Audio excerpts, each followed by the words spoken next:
سامعين الصوت ده شيبسي الاير فراير اللي قلب الدنيا عندي، مقرمش لاخر واحده ومن غير زيت كتير.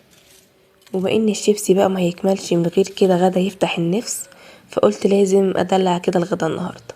والغدا النهارده اعاده تدوير لحاجه هنفرح بيها كلنا بصراحه.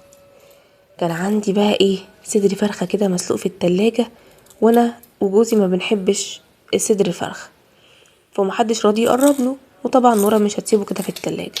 عملت صوص كده بطريقتي خطير، حولته لشرايح مشوية وفي نفس الوقت جوسي في الاير فراير. طعم وقوام مستحيل تصدقوا ان دي كانت فراخ مسلوقة اصلا. اكلة جديدة واقتصادية وسريعة. كملوا الفيديو علشان اقول لكم سر الصوص اللي غير طعمها 180 درجة. شايفين بقى الطبق القمر ده؟ عاملين النهاردة غدا هيلسي. شايفين مكونات الطبق؟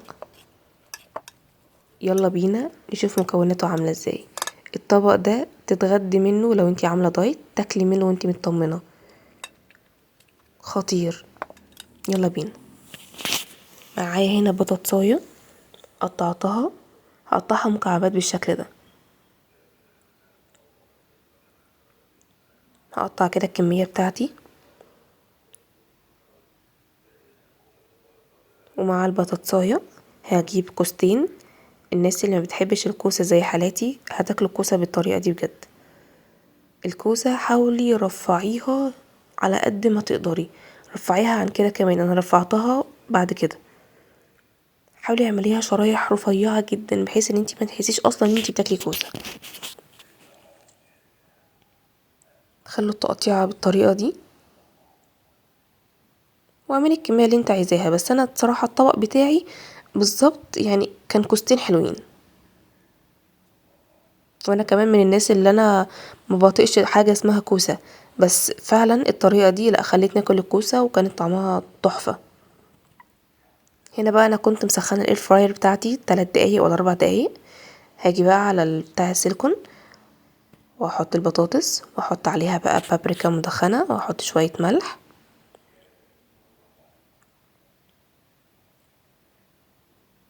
حطي البهارات اللي انت عايزاها، يعني شوفي ايه البهارات اللي انت بتفضليها وحطيها. هنا حطيت 3 4 رشات كده بساط من زيت الزيتون، ممكن تبدليها بزيت عباد الشمس، مفيش فيها اي مشكله لو مش متاح زيت زيتون. هتقلبيها كويس جدا، وزي ما قلنا احنا مسخنين الاير فراير 3 4 دقايق.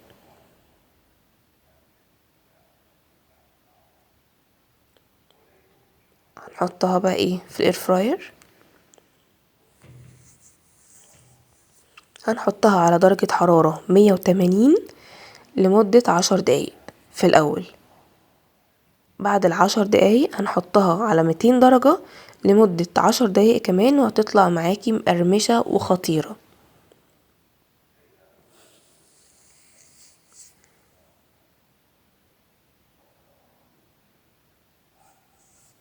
هنا بقى صدر الفرخة اللي بقولكوا عليه عندي في التلاجة، وانا عمالة بقول يعني مين هياكله، فيلا اقوم اعمله اعادة تدوير. حاولت كده اقطع منه شرايح على قد ما اقدر.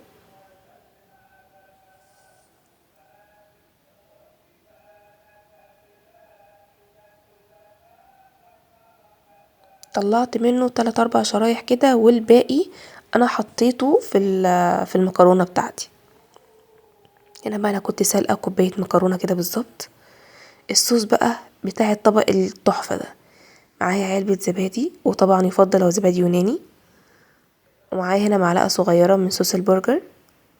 حطي اي منكه انت عايزاه، عندك مايونيز لايت يبقى يفضل جدا، بس انا ما كانش عندي فانا حطيت معلقة صغيرة من صوص البرجر المدخن اللي قلتلكوا عليه. شوية ملح صغيرين، شوية بابريكا مدخنة، وهحط برضو شوية مرقة فراخ، وشوية شطة حطيتها في الاخر. بخيتين كده من زيت الزيتون. قلب قلب قلب بقى. احلى صوص هتاكليه في حياتكم. انا الصوص ده كلته مع، يعني جوزي كله مع الفراخ، وانا حطيته مع طبق المكرونه اللي انا عاملاه. نجيب بقى خيارية مخلليه كده، نقطعها كده بالطريقه دي ونقلب. بتنقل حرفيا الصوص في حته تانية. عايزه اقول لكم الناس اللي بتعمل دايت جربوا الوصفه دي بجد هتعجبكم قوي. هنا بقى بعد ما البطاطس كده استوت وقرمشت معايا، جبت شرايح الكوسه وحطيت عليها 3 بخات ولا 4 كده من زيت الزيتون، وعليها ملح وفلفل اسود وشويه بابريكا، وحطيتها على برنامج الخضار لمده 10 دقايق بالظبط.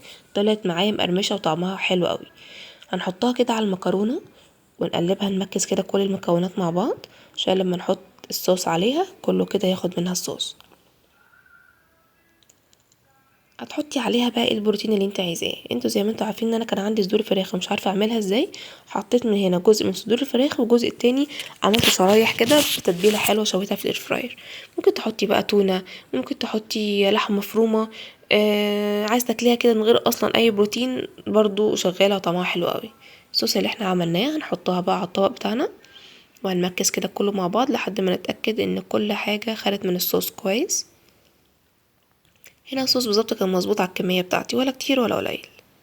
عايزه اقول لكم اول مره ادوقها معاكم، رهيبه. لا دي طلع طعمها حلو فعلا. ده انا على كده لما يبقى عندي صدور فراخ اعملها بالطريقه دي. لا بجد حلوه قوي، وتاكلي منها وانتي مطمنه ان هي حاجه لا هيلسي وحلوه قوي. نيجي بقى على صدور الفراخ. انا هنا عملتها ازاي؟ جبت طبق حطيت فيه معلقتين من زيت الزيتون، حطيت عليها معلقه بابريكا، بهارات فراخ، بهارات مرقه ماجي، هتحطي عليها توم باودر، بصل باودر، برضو المنكهات اللي انت عايزاها، وهتمكسي كله مع بعض. تحطي عليها عصرة ليمون صغيرة.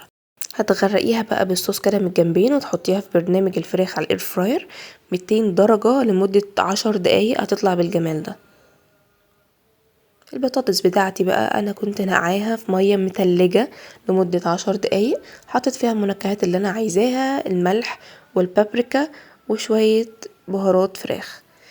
فردتها على صينية علشان اقدر انشفها كويس. طبعا تنشفيها بفوطة، تنشفيها بمناديل المتاح عندك في المطبخ. بعد كده انا جبت طبق نضيف حطيت فيه البطاطس عشان اتأكد ان البطاطس نشفت زي ما انا عايزة. هتحط عليها بقى ايه 3 4 كده بخات من زيت الزيتون، ولو لقيتيها محتاجة هتحطي برضو 4 بخات كمان. عايزة اقولك ان زيت الزيتون فظيع. عايزة تستبدلي زيت الزيتون بزيت عباد الشمس مفيش فيها اي مشكلة، برضو هتبقى اخف من القلي في زيت الغزير. بس اهم حاجة لازم نتأكد ان البطاطس كلها يعني متغلفة بالزيت.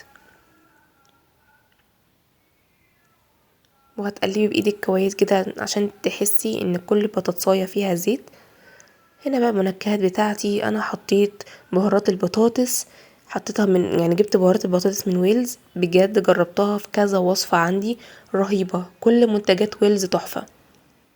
شوية ملح، شوية بهارات فراخ برضو من ويلز، وبرضو شوية مرقة دجاج من ويلز. جربوا منتجات ويلز يا جماعة تعجبكم قوي. هنا بقى انا كنت حطيت البطاطس في الاير فراير، حطيتها على في الاول حطيتها على 180 لمدة 10 دقايق، وبعدين على 200 لمدة ربع ساعة. طلعت بالجمال ده. طبعا الاير فراير بتاعتي تيفال، وانا بصراحة كنت مترددة جدا ما بين كذا نوع في الاير فراير، بس انا جربتها وجربت فيها كذا وصفة بجد تحفة. مبتاخدش وقت في السوا، بتوزع الحرارة كويس، مفيش حاجة مثلا بتستوي وحاجة لأ. لا بجد رهيبة. جبتها 6.5 لتر، وما شاء الله حجمها حلو قوي. لا فظيعة بصراحة. واكتر حاجة عجباني فيها انها فيها ميزة ان انتي ممكن تحطي حاجتين مع بعض بدرجة حرارة مختلفة لكن بنفس الوقت. بجد بجد فظيعة. وبس كده، دي كانت طريقتي في انقاذ بواقي الفراخ وتحويلها لأكلة فخمة مع احلى شيبسي مقرمش. بذمتكم حد يصدق ان دي كانت فراخ مسلوقة؟ مستنيه رايكم في الكومنتات، وقولولي لو حابين نستمر في وصفات الهيلثي والاكلات السريعه في الاير فراير. ولو عجبكم الفيديو ما تنسوش اللايك والاشتراك علشان عيلتنا تكبر بيكم. اشوفكم في الفيديو الجاي على خير.